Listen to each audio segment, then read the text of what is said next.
Finally.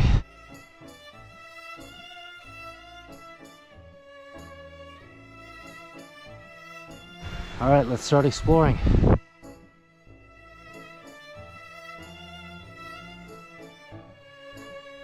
Spotted a big cutthroat. Couple of them. There we go. First cast at Loomis Lake. I'm liking this lake already. There's some big cutthroats. And this is why we hiked all the way in here.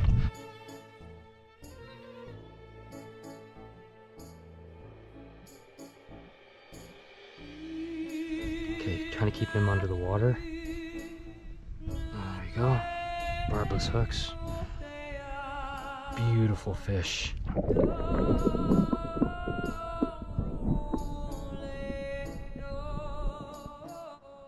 Little dry shake.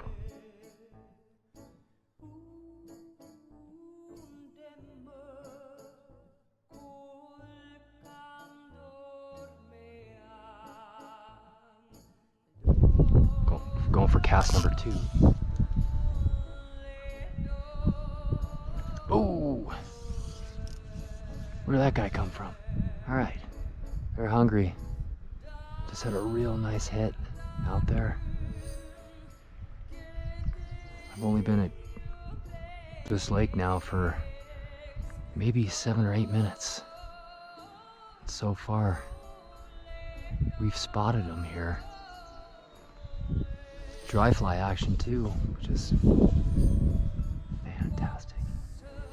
Try a little bit further out this time. My hook sets are a little bit off today.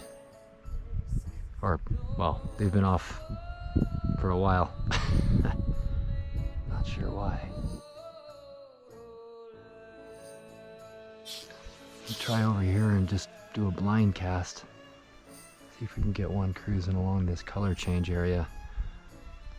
It's kind of a brown out here. This is where I've seen the fish. In that shelf, straight ahead. Over here, we've got a green area where it gets, looks like this lake gets nice and deep. And of course, as soon as I turned around the other way, cast over behind me, boom, another one came cruising by. All dry flies here today. The hand's wet, nice and wet. Just plunk it right out of him. Oh, I set the hook good on him that time. Okay. Another fat greenback.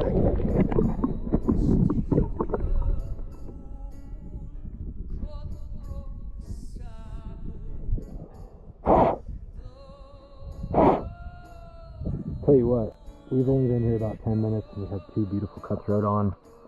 I'm seeing them rising around the inlet, or excuse me, that's the outlet. So that rising around the outlet, this lake doesn't look like it has an inlet. It's just all glacial melt. This is pretty epic. Okay, a little bit of dry shake. And we're back in the water here. Just saw a rise over there. Look behind you. You can see the trees. Stay away from the trees. Oh, another one. Another riser. Right on the edge of the green and the brown. The light green color change. There we go. Now these fish are large.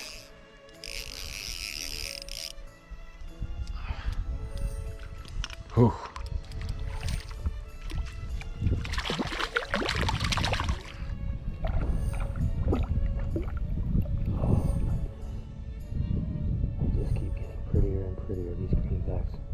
Oh, there we go. Briefly to show you how colorful these fish get. Actually, he's under the water. Hopefully we can see that. His fins are solid red. His dorsal fin in the front, it has the first spine is pure red. And this one has got a red band stripe right down the middle. There's his belly. Sure hope that you can see that. How brilliant this fish is. Just splendid. Oh, there he goes. All All right. Just saw another riser.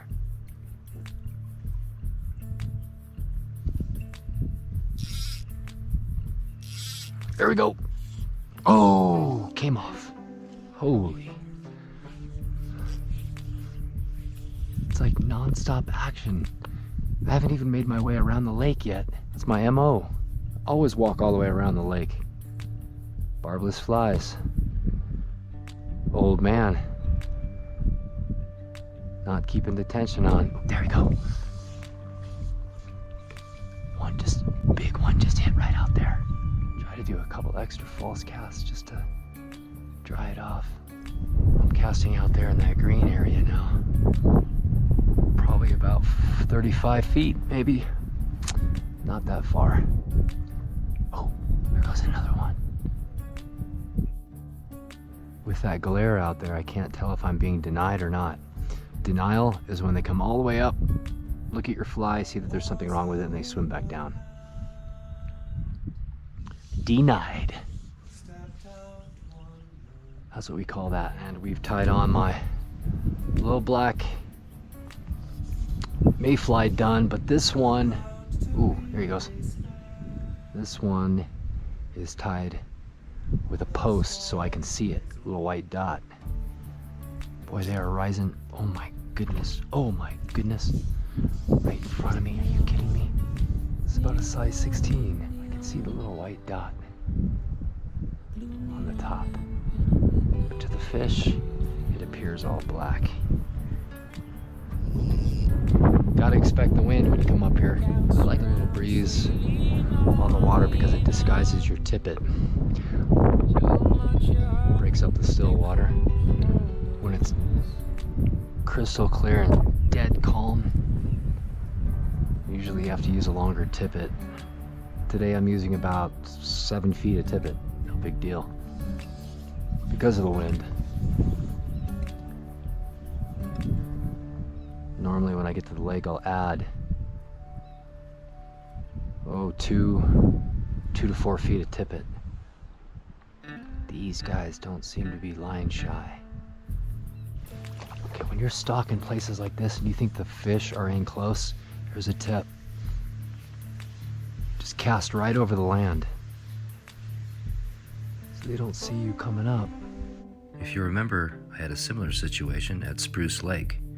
I have the tendency to cast longer for bank cruising fish so that you can strip the line in case they're closer to the bank. In that case, it didn't work out. Obviously, if you cast too short, you have to recast, so there are trade-offs. Okay, so we're gonna make our way around this corner now and do the same thing. Oh, in fact, I see one. I'm behind him. So he turned away from me. That presents a good opportunity to make a cast. Well, apparently my batteries are getting really low, unfortunately. We've got another beauty.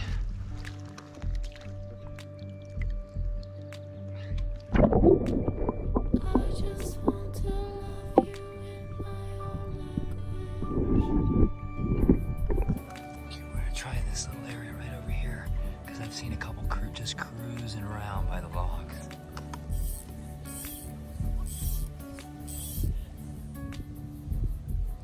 Not sure why I didn't record this, but I literally had the camera in my left hand, which I'm holding, my rod in my right hand, and he just came swimming by me and I threw my fly.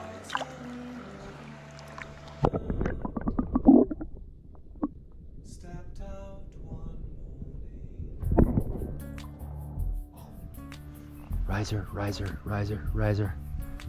All along this, where it gets darker blue now, actually. Oh yeah, right in front of me. As you could see. Or you might have just heard it. Splash. Alright. Cast back over in this area again. One just rose right here, right next to me. Of course. Oh, there we go. Wasn't even paying attention. I got fast reflexes for an old guy. Boy, these fish are heavy. These fish are heavy. Boy, oh boy. Greenback cutthroat, wow. Those red slashes. How beefy that fish is.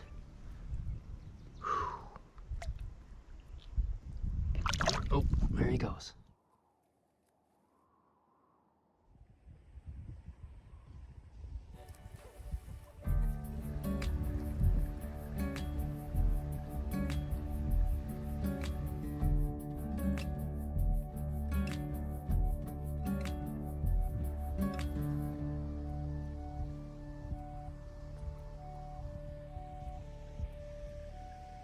Just had lunch break and some coffee. The fish are rising everywhere still. For personal fishing on my own, off camera, mainly because both my GoPro batteries died. So caught a few more of these cutthroats. They seem to only take the one fly. It's sort of like a beat up calabatus pattern.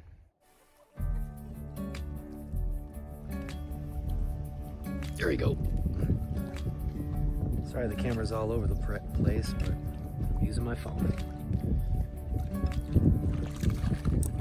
Another one at Loomis Lake here. Let's get him into the net. Okay, he's in the net. This is a nice one.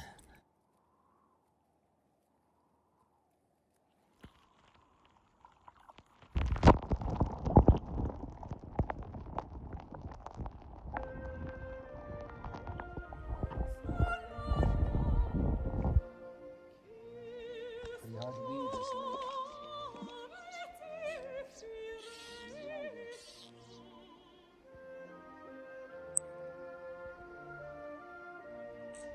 Wow. One cast. After we released that last guy, use the dry shake. In my experience, the females have less red on them. Fishing out there in about, maybe 2 feet of water. Female difference.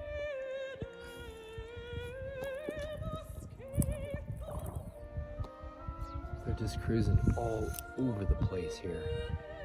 I don't know which one to cast for. Cruisers. I think I arrived here at pre-spawn. Here we go. All right. Yeah, this has got to be pre-spawn because they're taking these dry flies. I know that when they're spawning, they will not take a dry. Period. They won't even look up. Okay, he's in the net. Definitely looks like a male because he's got all the red underneath his belly there. Let him go.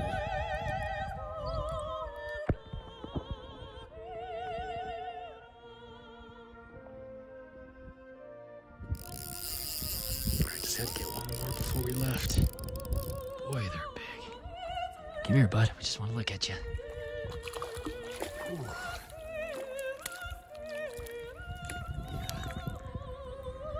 These fish don't get old. That's for sure. All right, we're on our way down from Loomis. I was trying to remember when I had such a good day fishing in my adult life, and I can remember all the way back into the early 90s fishing Chopper's Lake, which will always be the king of cutthroat lakes for me, but this lake today was the single best greenback cutthroat trout lake I've ever had anywhere in the world. So if you want to come fish in Colorado for greenback cutthroat trout, because this is the only state in the entire planet that has greenback cutthroats, you need to come up to this area, this whole drainage system. It's just unbelievable. It's filled with the most beautiful greenback cutthroats. Thanks for coming along with me today.